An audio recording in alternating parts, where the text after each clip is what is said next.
दोस्तों नमस्कार। उत्तर प्रदेश की सियासत इन दिनों बहुत गर्म है।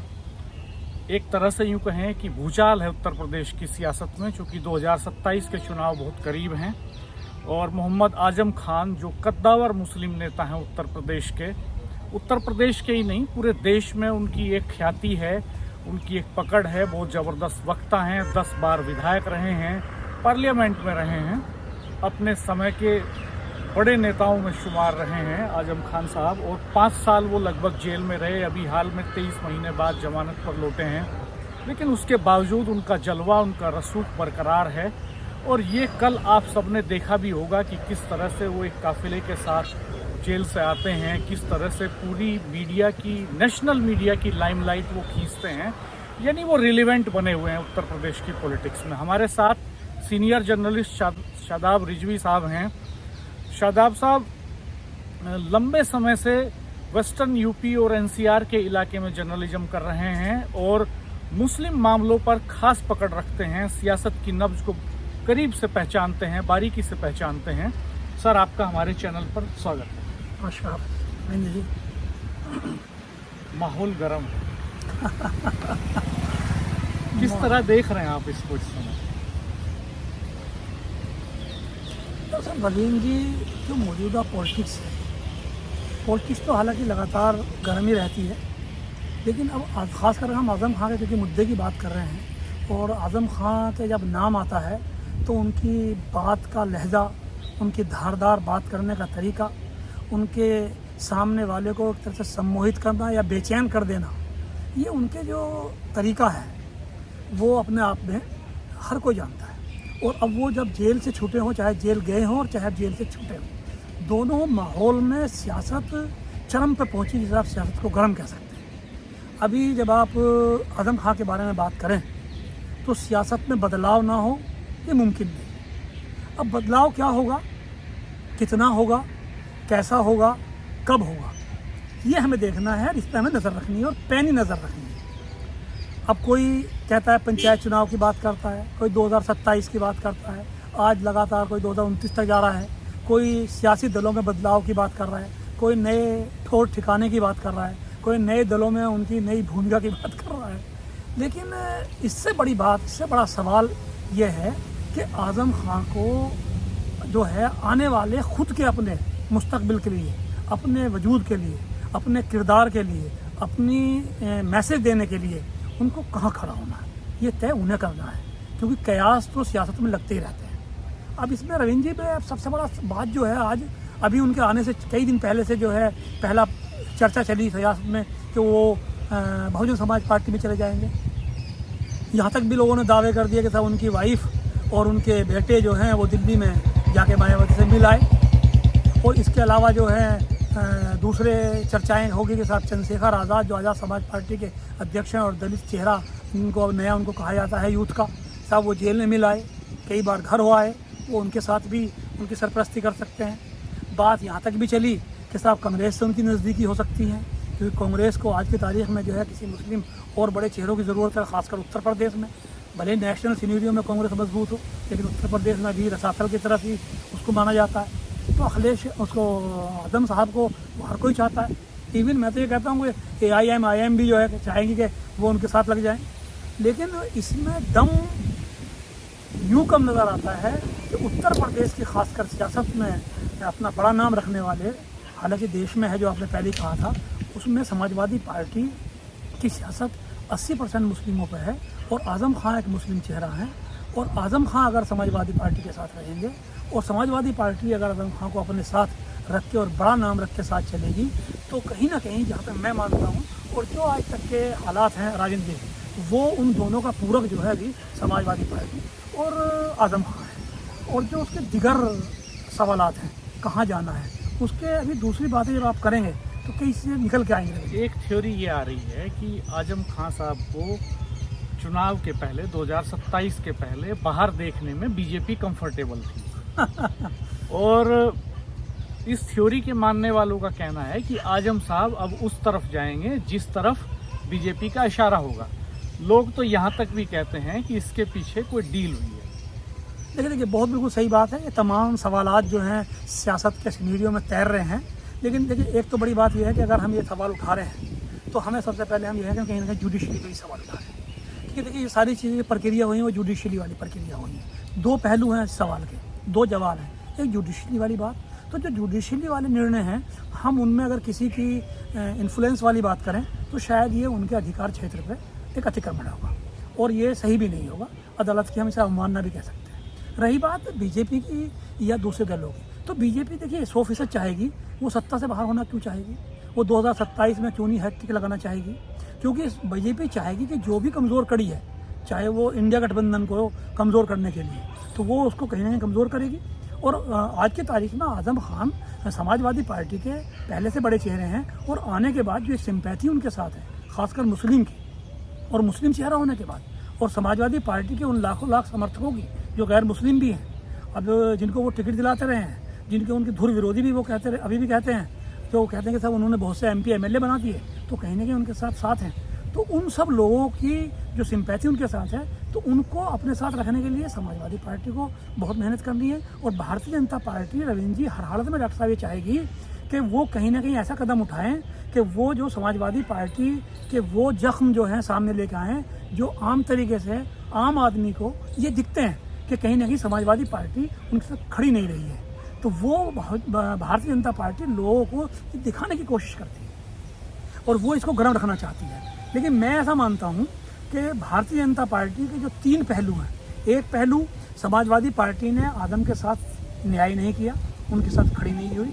दूसरी बात, समाजवादी पार्टी के साथ आदम खान की दूरी इस मुद्दे के बाद कैसे बनी रहे। तीसरी बात, आदम खान का दूरी बनाए रखने से भारतीय जनता पार्टी को कैसे फ़ायदा हो, इन पे उनकी नज़र बहुत पैनी है। और मैं आपको ताज़ी एक बात करूं, कल मतलब आदम खान की रिहाई के बाद भारतीय जनता पार्टी के बड़े भाजपा के चेहरे और भारतीय जनता पार्टी के प्रदेश के अध्यक्ष भूपेंद्र चौधरी, जो खासकर मुरादाबाद मंडल के रहने वाले हैं, मुरादाबाद के रहने वाले हैं और आदम खान के करीबी ज़िले के रहने वाले हैं, रामपुर के मुरादाबाद, वो खुद कह चुके हैं कि आज़म के हर कदम पे हमारी नज़र है और आज़म क्या करेंगे उस पर हमारी नज़र है। तो ये बहुत बड़ी बात उन्होंने कही है और इस कदम पे जो है वो सबको नज़र रखनी होगी। लेकिन आज़म के कदम पे भी नज़र रखनी होगी कि उन्हें अपना इलाज, जो उनके शब्द हैं, उन्हें अपना इलाज पहले कराना है, उन्हें सियासत पहले देखनी है, या उनको जो है लोगों को संकेत पहले देने हैं। ये बहुत ज़रूरी है। दरअसल ये आपने सही कहा कि जुडिशरी का सवाल है, अगर उस फैसले पे सवाल उठते हैं तो वहाँ सवाल उठते हैं, लेकिन खाली जुडिशरी का सवाल नहीं होता सर।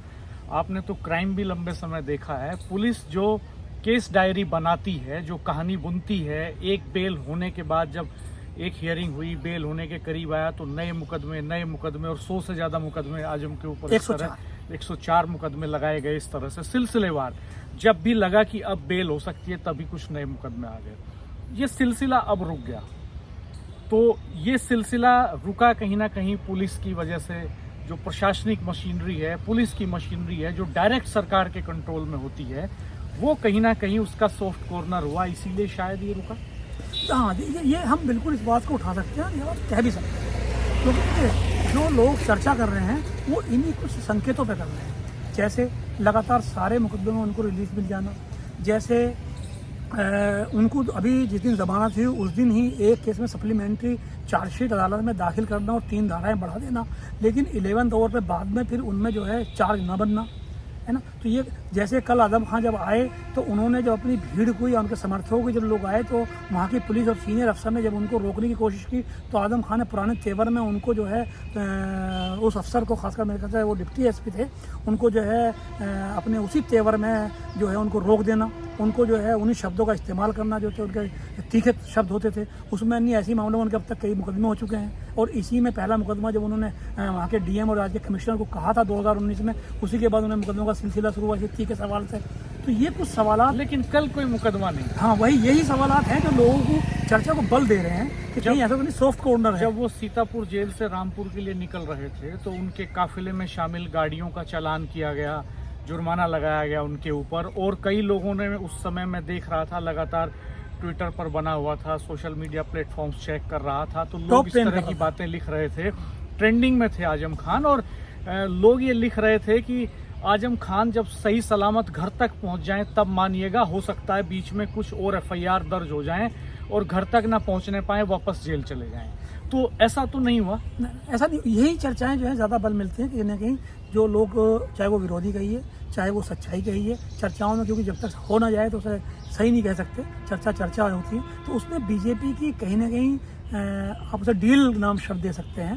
जो लोग कह रहे हैं कि सर कहीं बीजेपी से कोई डील तो नहीं हो गई है, तो वो डील जुडिशरी का पार्ट अगर हटा दें तो बाकी चीज़ों में जो सॉफ्ट कॉर्नर अब प्रशासन का, शासन का या स्थानीय स्तर पर दिखाई दे रहा है कि छोटी छोटी बातों पर एफआईआर हो जाती है, वो नहीं हो रही हैं। और कहीं ना कहीं अफसर भी जो है उस तरह का आक्रामक रुख देखने को नहीं मिल रहा है। किसी के बयानबाजी भी इस बार अफसरों की नहीं हुई है। तो लगता है कि वो एक कहीं बल मिलता है उस चीज़ को लेकर। ऐसा तो नहीं है कि ये बीजेपी का रणनीतिक स्टेप हो डील के बजाय, कोई डील हुई ही ना हो और बीजेपी ये चाहती हो कि आजम सपा के पाले में खड़े रहें, तो प्रदेश में जो एक ध्रुवीकरण होता है चुनाव के पहले, वो करने में मदद मिले। चूँकि आजम खान फायर ब्रांड तरीके से बोलते हैं, बड़ा चेहरा है, जब वो जनसभाओं में, रैलियों में निकलेंगे तो कम्युनल पोलराइजेशन करना आसान होगा भाजपा के लिए। देखिए डॉक्टर साहब, ये बिल्कुल 100% सही है। भाजपा 120 में 100% नहीं कह रहा हूँ, 120% ये चाहेगी कि ध्रुवीकरण वाली बात जो उनको हर चुनाव में लाते हैं वो हो, और आजम खान उनके लिए वो सॉफ्ट चेहरा हो सकते हैं। और आप इसके लेकिन दूसरे पहलू पे जाएंगे जहाँ भाजपा ये सब चीज़ें चाहेगी। भाजपा जो बहुजन समाज पार्टी में जाने की बात और चर्चाएं चल रही हैं, भाजपा अगर ये भी चाहे, जो डील की आप बात कर रहे हैं कि वो बहुजन समाज पार्टी में जाके चले जाएं और वो सियासत आगे बहुजन समाज पार्टी के साथ करें, तो ये बीजेपी अपना फ़ायदा सोचेगी। अगर डील की बात कहीं है, चर्चाओं में कहीं दम है, उन्हें लगता है कि कहीं एक बड़ा हिस्सा मुस्लिम का वो कट जाएगा, 100% नहीं, क्योंकि बड़ा हिस्सा तो समाजवादी पार्टी के साथ ही हमेशा रहा है मुसलमान का, वो नुकसान समाजवादी पार्टी को होगा। और जो अभी 2024 के लोकसभा चुनाव में कहीं ना कहीं पीडीए जिसको कहते हैं या इंडिया गठबंधन ने एक बड़े उस पर बीजेपी को नुकसान पहुंचाया है, बड़ी सीटें 40 से ज़्यादा सीटें लोकसभा की हासिल कर ली हैं, वो 2027 में नुकसान ना हो। और क्योंकि मुसलमान बल्क में गया, दलित बटा, वो चीज़ें जो हैं अगर ये चले जाते हैं बसपा की तरफ तो उनको फ़ायदा हुआ। एक पहलू तो ये वाली बात भारतीय जनता पार्टी ये चाहेगी। दूसरी बात, भारतीय जनता पार्टी ये भी चाहेगी कि आजम खान के साथ समाजवादी पार्टी कितना नज़दीक है। अगर ये वाला मामला नहीं होता, बहुजन समाज पार्टी के साथ जाने वाली बात, तो उनको ये दिखाए कि समाजवादी पार्टी उसके साथ बहुत मजबूती से खड़ी है। और वो ये भी चाहेगी कि अखिलेश यादव समेत तमाम समाजवादी पार्टी के जो बड़े नेता हैं वो ऐसे बयानात जारी करें, ऐसे बयान दें जो लगे कि वो सिर्फ उनको फिक्र जो है आजम खान की है, वो एक संदेश जाए ताकि ध्रुवीकरण में आसानी हो जाए। लेकिन मुझे ऐसा लगता है कि आप देख रहे होंगे, जब पिछली बार कुछ दिन रहने के बाद जेल में ऐसे रिहा हुए थे, तो सबसे मतलब वो समाजवादी पार्टी के दूसरे नंबर के चेहरा कह सकते हैं, शिवपाल यादव उनको लेने गए थे। इस बार कोई बड़ा चेहरा नहीं गया, और उसकी एक वजह यही थी कि वो संदेश नहीं देना चाहते थे कि सब ध्रुवीकरण की कोई ऐसी बात हो। और उसका एक वजह ये है कि समाजवादी पार्टी अलग थलग नहीं है। जो आरोप लगते हैं समाजवादी पार्टी ने साथ नहीं दिया, वो भाजपा की रणनीति के तहत, जहाँ भाजपा ये चाहती है कि आजम खान के साथ समाजवादी खुल के खड़ी हो, समाजवादी पार्टी वहीं उसका साथ दे के अंदर से खड़ी होना चाहती है। अब इसका मैं एक मिसाल आपको छोटी सी देता हूँ, मिसाल नहीं, वो सच्चाई पर आप तक जाइए। अभी जो उनके वकील हैं, फैक्ट है ये तो, जो वकील हैं और फैक्ट है, वो वकील हैं, बड़े वकील जो उनके हैं आजकल इलाहाबाद के, इमरान खान समाजवादी पार्टी की सरकार में प्रदेश के अपर महाधिवक्ता रहे हैं, और उनको अखिलेश यादव यानी समाजवादी पार्टी के जो अध्यक्ष हैं उनका बहुत करीब माना जाता है, और वही उनके सारे केस लड़ रहे हैं। उन्होंने ही उनकी जमानत कराई है उनकी टीम ने। इसके साथ कपिल सिब्बल ने जब उसके साथ बात की, सुप्रीम कोर्ट में रिलीफ मिला, तो कपिल सिब्बल भी जो है कहीं समाजवादी पार्टी से कहीं ना कहीं राज्यसभा के तरफ जो उन्हीं के समर्थन से गए हैं। तो क्या समाजवादी पार्टी को उनको ऐसे ही साथ दे रही है? कहीं ना कहीं समाजवादी पार्टी ने कहीं ना कहीं कानूनी प्रक्रिया में अंदर के साथ, जो पूरे पर्दे पर ना आके सामने ये मैसेज ना जाए कि हम पूरा ध्रुवीकरण वाली पॉलिसी से बचते हुए पूरी उनकी हेल्प की है। और भारतीय जनता पार्टी की जो रणनीति है, मुझे लगता है कि समाजवादी पार्टी उसी रणनीति के तहत आगे बढ़ रही है, और वो भाजपा को गोल भी नहीं करने देना चाहती और अपना उसको सामने जो है फ्रंट फुट पर खेलना भी नहीं है। आपको लगता है आजम ये जोखिम उठा पाएंगे कि वो भाजपा के खिलाफ पहले वाले तेवर में चुनाव मैदान में उतरें? हालांकि वो खुद चुनाव नहीं लड़ पाएंगे, आपने आज एक स्टोरी भी की है इस पर कि वो ना खुद चुनाव लड़ सकते हैं, ना उनके बेटे और उनकी पत्नी चुनाव मैदान में जा सकते हैं, कानूनी बाध्यताएं हैं। तो क्या आजम ये जोखिम उठा पाएंगे कि जब वो कैंपेनिंग करें, जिस भी दल के लिए करें चाहे, तो उस फायर ब्रांड अंदाज में कर पाएंगे? चूँकि अभी ईडी का शिकंजा बाकी है, उसको कभी भी कस सकती है सरकार। जौहर यूनिवर्सिटी की तमाम जांचें अभी अधर्म में हैं, प्रोसीडिंग में हैं, ये सारे केसेस हैं उनके ऊपर, तो क्या वो दोबारा ये जोखिम उठा पाएंगे कि वो दोबारा जेल जाने की नौबत आए? बहुत बढ़िया बात। देखिए, जोखिम जो है ना उनके सपनों से टिकी हुई है। अब बताऊंगा, जोखिम लेने में उन्हें बहुत परेशानियां हो सकती हैं। जोखिम वो इसलिए ले पाएंगे कि खुद का तो उनका जो अपना कैरियर है, उनके लिए अब कोई ये बचा होगा, उन्हें मंत्री बनना है, उनको ये लगा उन्हें सांसद बनना है या विधायक बनना है। मेरे ख्याल से ये तो उनके अब 4 में लालसा मुझे लगता है कि बहुत ज़्यादा रही होगी। उनका एज फैक्टर 77 ईयर की जो बताया जा रहा है, सेहत भी उनकी फ़िलहाल जेल में एक लंबे टाइम 2 एपिसोड स्पेल में रहने के बाद वो गवाही नहीं दे रही कि बहुत ज़्यादा पब्लिकली वो करेंगे। हाँ, जो तीखे बयान हैं उनकी कमी जो है आप देख रहे होंगे, कल भी जो है बहुत ज़्यादा बयान तीखे नहीं थे। हालांकि वो उनकी हिलोरे ज़रूर मार रहे थे, लेकिन तीखे बयानों से उन्हें कहीं ना कहीं रोक रहे थे। कल मैं आपको एक बार रोकना चाहूँगा, कल एक वीडियो वायरल हुआ उनका, जब वो पिछली बार 23 महीने पहले जब जेल से आए थे, तो वो गाजी और वीडियो शहीद कल वाला। वायरल हो गया, शहीद और गाजी वाला। और इसीलिए आप जब लोग मिलने आते थे तो हम कहते थे कि जिंदा आएंगे तो गाजी होंगे और जनाजा जाएगा तो शहीद कहलाएंगे। जिंदा आ गए हैं तुम्हारे बीच, गाजी हैं, जिंदा आ गए हैं। तो उन्होंने कहा कि अगर जनाजा निकला तो शहीद कहलाएंगे, जिंदा आए तो और गाजी हो जिंदा आए तो गाजी हो जाएंगे। और भीड़ से आवाजें आती हैं, उन्होंने कहा कि हम जिंदा हैं, आ गए हैं, आपके सामने जिंदा खड़े हैं, तो भीड़ से गाजी गाजी की आवाजें आती है। तो इस बार वो तेवर नहीं थे। वही मैंने वही बताया, वो मजबूरी है उनकी खुद की लालसा है, अपेक्षाओं से ज़्यादा। अब जो मैं मान के चल रहा हूँ, या जो एक आम तरह सियासत के जानकार मानेंगे, अब उनको अपनी सियासी विरासत जो परिवार की है, तो मुझे लगता है उनकी वो वरीयता होगी या होनी चाहिए। खुद को उनकी लालसा होगी नहीं, बेटा और पत्नी, क्योंकि पत्नी की भी एज जो है वो सियासी मैदान में उतरने की स्थिति में है नहीं। सबसे बड़ी बात जो उन्होंने अपना सियासी विरासत में जो अपना उत्तराधिकारी उन्होंने उतारा था, वो अब्दुल्ला आजम अपने बेटे को उतारा था। मज़े की बात यह है कि वो 2 बार उन्होंने उन्हें विधायक बनवा दिया, जिता दिया, लेकिन कानूनी बाध्यताओं के चलते, कानूनी अड़चनों और उनके शिकंजे के चलते, या मजबूरी के चलते, या उनकी कमियों के चलते 2 बार उनकी विधायकी चली गई। आने वाले वक्त में भी 2027 का चुनाव बड़ा विधानसभा का चुनाव है, 29 में भी दूरी है लोकसभा में, तो तीनों, चाहे आजम खां हो, चाहे तंजीम फातिमा हो, पत्नी हो, चाहे बेटा हो, वो चुनाव लड़ नहीं पाएंगे। अब उनके सामने ये है कि अपनी विरासत वो दें किसे। पिछली बार के चुनाव में मजबूरी में उन्होंने अपने बिल्कुल राइट हैंड आसिम रजा को जो है उन्होंने लोकसभा का चुनाव लड़वाया था, विधानसभा का चुनाव लड़वा दिया था। अब उनकी मजबूरी ये है कि उनके परिवार में, बाहर अगर किसी से लाएंगे तो उसकी मजबूरी ये होती है, उनके परिवार में कोई था नहीं, तो वहाँ सांसद जो है इसलिए बाहर से ला के लड़ा दिया गया और वो जीत भी गए, क्योंकि वो कहीं ना कहीं मुस्लिम बाहुल्य एरिया है। अब उनकी मजबूरी ये है कि अगर खुद के लिए वो लड़े तो एक लंबा टाइम उनके पास सियासत माने के लिए चुनावी मैदान में, तो अब कहीं ना कहीं उनके लिए वरीयता ये है कि अपने तीखापन छोड़ के, अपना जो है पैनापन छोड़ के, अपने जो है जोशीली बातें छोड़ के, वो सबसे पहले अपनी विरासत को अपने परिवार में बना के रखें। और वो परिवार में कैसे बना के रखें कि अगर आप देखेंगे पूरी जेल यात्रा में, तो इसके बाद तीनों क्योंकि जेल में रहे, जो सियासत के चेहरे थे, खुद भी, पत्नी भी और बेटा भी। जो नॉन सियासत में है उनका बेटा अदीब और उनकी पुत्रवधू खासकर सिद्रा, उन्होंने ही पूरी कमान इनकी संभाली, उन्होंने ही जेल से लेके, कोर्ट से लेके, कचहरी से लेके सब चीज़ें संभाली। इसलिए वो उनको ही पहले की वरीयता होगी, एक वरीयता होगी सियासत वाली, दूसरी वरीयता होगी कहीं ना कहीं दूसरे सपने वाली। वो सपना उनका जौहर विश्वविद्यालय का था। जौहर विश्वविद्यालय उनका सपना था और उन्होंने कहीं ना कहीं वो पूरा भी कर दिया था 95%। लेकिन जब कानूनी शिकंजे सब बातें हुई तो वो मुकदमा में फंस गए, और ख़ासकर जौहर विश्वविद्यालय के बड़े हिस्से जो हैं वो उन्होंने, सरकार ने अपने कब्जे में भी ले लिए, कहीं शत्रु संपत्ति के नाम पे, कहीं दूसरे किसानों की ज़मीन कब्जाने के नाम पे। वो कहा कि भाई ये सही है, और उन्होंने डॉक्यूमेंटली करके कर लिया। अब बड़ा जो उन पर एक वो है, क्योंकि अभी ईडी और वगैरह का जो है उनके ऊपर प्रेशर है, वो अभी तक जो है उनको नहीं घेराबंदी हुई है, सिर्फ नोटिसबाजी हुई है। अब बड़ी दिक्कत उन्हें यह है, अपना अगर जो सपना बचाना है, जौहर विश्वविद्यालय बचाना है, तो अगर वो तीखापन करेंगे बीजेपी के खिलाफ, सरकार के खिलाफ, तो उतने शिकंजा कसने की संभावनाएं ज़्यादा होंगी, इम्कानात ज़्यादा होंगी। तो वो चाहेंगे कि अपने परिवार को बचाएं, अपने परिवार की सियासत को बचाएं, जौहर विश्वविद्यालय को बचाएं, अपना तीखापन छोड़ें। तो मुझे लगता है इसमें ही भलाई ज़्यादा है।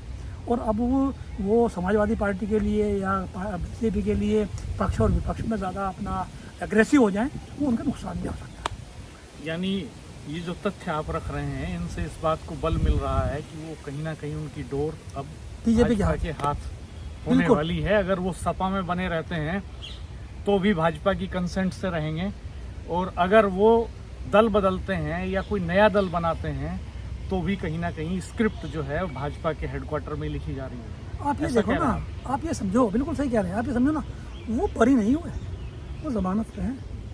इतने केसों में 104 केसों में वो जमानत पे हैं, और अभी 18 या 16 केस कितने हैं वही सिर्फ डिसाइड हुए हैं, इनमें सज़ा भी हो चुकी 4-5 में।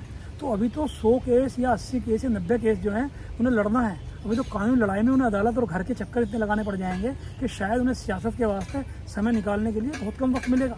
लेकिन अखिलेश यादव ने ये भी तो कहा है कि सरकार बनती है अगर 2027 में तो सब मुकदमे हटा दिए जाएंगे। देखिए अभी तो 25 है, अभी 27 में भी 2 साल है, फिर सरकार बनती है, बने या ना बने, वो सिनेरियो कितना बनेगा और बनेगी, उसके बाद फिर कानूनी प्रक्रिया होगी, बनने के बाद एक सुकून तो इन्हें होगा। लेकिन ये मानो कि वो एक बार चुटकी में हो जाएगा, वो भी कहीं ना कहीं कोर्ट के और उन पर ही होगा। लेकिन पहले तो ये है कि 27 आए, दूसरा सरकार बने, तीसरा फिर कोर्ट की प्रोसीडिंग पूरी हो, चौथा जब जाके आजम खान जो है वो बरी हो। तो अभी वो जमानत पे हैं, बरी नहीं है। तो और थोड़ी सी बात ये है कि अगर अभी भी थोड़ा सा भी कोई एक मुकदमा तीखी बातों पर हो गया तो फिर वो गिरफ्तारी की तलवार जो है वो उन पर टंगी रहेगी, और तलवारी धार पे जो है वो सियासत की तलवारी धार जिसे कहते हैं ना, वो उस पर चलेंगे, और उनके लिए वो मुश्किल, नामुमकिन तो शायद ना हो लेकिन मुश्किल जरूर है। ये कहा जा रहा है सर कि 9 तारीख में जो बसपा रैली करने जा रही है उसमें बड़ी घोषणा हो सकती है उत्तर प्रदेश को लेकर के। आजम खान साहब मंच पर दिखाई दे सकते हैं क्या? और ये भी कहा जा रहा है, 2 महत्वपूर्ण सवाल हैं, इस चर्चा को हम यही खत्म करेंगे, लेकिन 2 महत्वपूर्ण सवाल हैं जिनके जवाब आपसे चाहता हूँ। पहला ये, दूसरा ये कि अचानक से जो मीडिया आजम खान को विलेन के तौर पे स्टेब्लिश कर रहा था लंबे समय से, पिछले 5 सालों से, उसके सॉफ्ट कॉर्नर की क्या वजह है? देखिए दोनों सवाल बहुत ही मौके के हैं और बहुत ही ज़रूरी हैं, और चंद दिन बाद ही ये सब चीज़ें सामने आने वाली बात है। पहली बात तो मैं 9 तारीख की बात करूँगा। देखिए 9 तारीख का सवाल जब पैदा होता है जब बहुजन समाज पार्टी में जो चर्चा है वो जाने में बहुत बड़ा बल हो।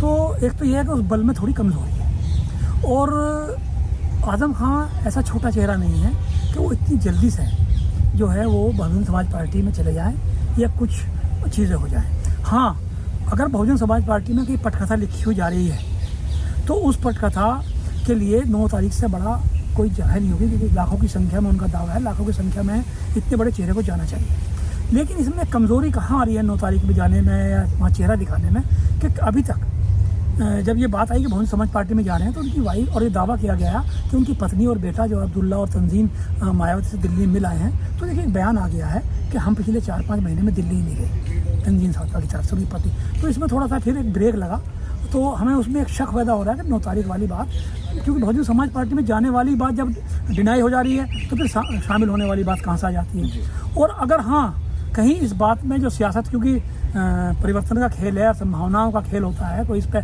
कहा नहीं जा सकता है। प्रेस कॉन्फ्रेंस तय होती है 10 बजे की और 9:45 बजे तक आदमी मना करता है और एक तरफ और वहीं दूसरी तरफ बैठ जाता है, फिर वो कहता है कि साहब मैं शामिल हो गया हूँ, तो कहा भी कुछ नहीं जा सकता। लेकिन अगर ऐसा होता है तो 9 तारीख से बड़ा प्लेटफार्म आजम खान के लिए शायद फिर ना हो कि भाई आप जो हैं लाखों की भीड़ में, और मायावती ने कद के हिसाब से जो है उनको वो करती है। जब आजम खान आ रहे थे जेल से रामपुर, तो रास्ते में मीडिया ने उनसे बात की, तो उनसे पूछा कि लोग इस तरह के अनुमान लगा रहे हैं कि आप बसपा में जा रहे हैं, तो उन्होंने कहा कि ये तो अनुमान लगाने वाले ही जाने। वही मैं खारिज नहीं किया उन्होंने। हाँ, खारिज नहीं किया, उन्होंने वो जो गॉसिप का जो स्पेस है वो छोड़ दिया। वो रवि जी बहुत पुराने, बहुत ही आप नेगेटिव पॉइंट है, घाघ जिसे कहते हैं, रूड जैसे मतलब कहते हैं, बहुत ही मजे हुए खिलाड़ी हैं, लंबी सियासत करने हैं, कई दशकों की उनकी सियासत है, वो जानते हैं कहाँ क्या चीज़ छोड़ना है। तो उन्होंने मीडिया के लिए जो होता है ना जिससे कहते हैं वो एक गॉसिप का वो गॉसिप छोड़ दिया उन्होंने, और इससे ज़्यादा मुझे नहीं लगता है। अगर हाँ, मैंने फिर कह रहा हूँ, बसपा में अगर जाने की बात में दम है तो उनसे बड़ा प्लेटफॉर्म 9 तारीख नहीं होगी, और क्योंकि अभी तक खारिज वाली स्थिति है तो इसलिए मुझे लगता है कि अभी नहीं जाने की स्थिति उनकी है। रही मीडिया की बात, जो आपने कहा था, फिर वही मैं बात कर रहा हूँ कि आज मीडिया को आप कोई गोदी मीडिया के नाम से जानता है, कोई किसी नाम से जानता है। हम ये कहते हैं कि कहीं ना कहीं बीजेपी के इशारा है, बहुत सारे काम मीडिया करती है। तो ये चर्चा को फिर बल मिलता है कि जो कल तक जो है आजम खान को एक मतलब निगेटिव विलेन हाँ, और बता रहे थे कि वो बकरी चोरी करी उन्होंने, किताब भैंस चोरी करी, पैसे चोरी कर लिए, मुर्गी चोरी कर ली, जो इस तरह के पेश करने वाली मीडिया कल कोई बात नहीं हुई। भैंस जो है उनकी बरामदगी के बाद कल जो है उनको एक तरह से हीरो के तौर पर पेश किया गया, उनको देश की राजनीति का एक नया कर्णधार के तौर पर पेश किया गया। उन्हें मुस्लिम के बड़े चेहरे तो हैं लेकिन उसको और बड़ा मसीहा के तौर पर पेश किया गया। उनके जाने और न जाने से अकेले यूपी या वेस्ट यूपी की नहीं, देश की राजनीति के परिवर्तन की बात कही गई है। कल उनकी निगेटिविटी बावजूद इसके कि वो 5 साल से हाशिए पे हैं, पॉलिटिक्स से कटे हुए हैं। आजम खान साहब ने खुद कहा किसी नेता से उनकी कोई बात नहीं हुई, कोई मुलाकात नहीं हुई, इस बीच में कोई पब्लिक एक्टिविटी नहीं है, कोई रैली नहीं है, मास मोबिलाइजेशन नहीं है, बावजूद इसके। हाँ वही तो तभी उन्होंने ये कहा कि जो आम तरह से मीडिया जो है अब एकाएक उसमें बदलाव भी माना जा रहा है कहीं ना कहीं, कि इसमें कहीं कोई जो चर्चा चल रही है डील फला बीजेपी का फायदा, कहीं उसमें कोई अंश तो नहीं आ रहा है इसका, ये हो सकता है। खैर दोस्तों, आप सब भी इस घटनाक्रम पर निश्चित तौर पर निगाह बनाए हुए होंगे। आपके पास जो इन्फॉर्मेशंस हैं वो कमेंट बॉक्स में साझा कीजिएगा, और शादाब सर ने जो जिन सवालों के जवाब यहाँ पर दिए हैं उनसे आपकी कितनी सहमति असहमति है, इस पर भी अपनी राय दीजिएगा। कमेंट बॉक्स में प्रतिक्रिया मिलने से हमारा हौसला बढ़ता है। इस वीडियो को शेयर कीजिएगा मित्रों के साथ में, हमारे चैनल को सब्सक्राइब कर दीजिएगा, बेल आइकन प्रेस कर दीजिएगा, नोटिफिकेशंस ऑन रखिएगा। धन्यवाद, नमस्कार।